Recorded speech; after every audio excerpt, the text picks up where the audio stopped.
ശ്രദ്ധിക്കേണ്ട ആൾക്കാർ കപ്പലണ്ടി മൂട്ടിനകത്ത് കപ്പലണ്ടി ഇറങ്ങത്തില്ല. മണ്ണ് വെച്ചാൽ മാത്രമേ കപ്പലണ്ടി ഇട്ടുള്ളൂ.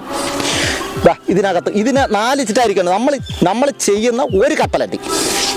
ഈ ഒരു കപ്പലണ്ടിയാണ് നമ്മൾ ചെയ്യുന്നത്. നമുക്ക് ദൈവം എന്തുമാത്രം തരുന്നു ഒന്ന് ആലോചിച്ച് നോക്കിയേ.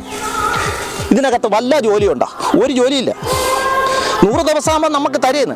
നിങ്ങളെ വീട്ടിൽ ചാക്കിനകത്ത് വെച്ച് കൃഷി ചെയ്യാം. ചാക്കിനകത്ത് കോളിഫ്ലവർ മറ്റുള്ള ഇതിനകത്ത് ചെടിച്ചട്ടിക്ക് ചെയ്യാം. ചെടിച്ചട്ടിയിൽ ഈ 2 കുരു കപ്പലണ്ടി ഇട്ട് നമുക്ക് വീട്ടിലാവശ്യത്തിന് എടുക്കാം. എന്തിനാണ് വിഷ സാധനങ്ങൾ വെച്ച് നമുക്ക് നമ്മളെ മക്കൾ കൊടുക്കുന്നത്? ഇത് മൊത്തം കപ്പലണ്ടിയാണ്. വളപ്രയോഗം ഇതിനകത്ത് നെല്ലിൻ്റെ കച്ചി കിടപ്പുണ്ട്. കണ്ട, നെല്ലിൻ്റെ അറുത്ത കച്ചിയാണ്. കംപ്ലീറ്റ് ബാക്കി വെട്ടി കമത്തിയാണ്. ഇത് നോക്കി, മണ്ണ് നോക്കിയേ, മണ്ണിൻ്റെ വിളക്കൂറ് നോക്കി.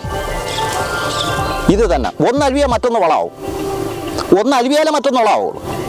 നമ്മൾ നെൽകൃഷി ചെയ്തിട്ടതിന് ശേഷം പയർ കൃഷി ചെയ്യുമ്പോൾ അടുത്ത നെൽകൃഷി ചെയ്യുമ്പോൾ ഇതിനകത്ത് നമുക്ക് നൈട്രജൻ എന്ന് പറയുന്ന ഒരു സാധനം ഉൽപ്പാദിപ്പിക്കും. പയറൊക്കെ കൃഷി ചെയ്യുമ്പോൾ നൈട്രജൻ എന്ന് പറയുന്ന സാധനം ഉൽപ്പാദിപ്പിക്കും. ഇനി അടുത്തത് നമ്മൾ ഈ തോലെല്ലാം കൂടെ, ആവശ്യമുള്ള തോലെല്ലാം കൂടെ വെട്ടി ചാലിലിട്ട് കുമ്മായവും ഈ തോലുകളെല്ലാം കൂടെ വെട്ടിവിടി കക്കയിട്ട് 20 ദിവസത്തോളം ഇട്ടതിന് ശേഷമാണ് അടുത്ത നെൽകൃഷി ചെയ്യുന്നത്.